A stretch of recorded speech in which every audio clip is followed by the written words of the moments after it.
দেখো খুব সুন্দর কিন্তু বলক চলে আসছে। ঠিক এই সময়ে আমি দিয়ে দেব ভেজে রাখা ডিমগুলো।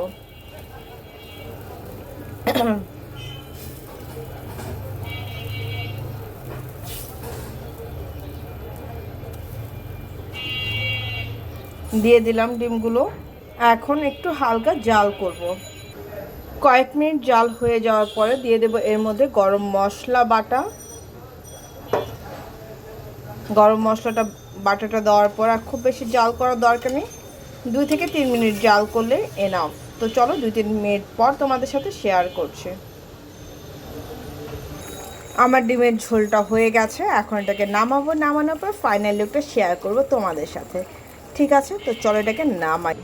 এই হচ্ছে আমার ডিমের ঝোলের ফাইনাল লুক। কেমন হয়েছে সেটা কিন্তু অবশ্যই জানিও।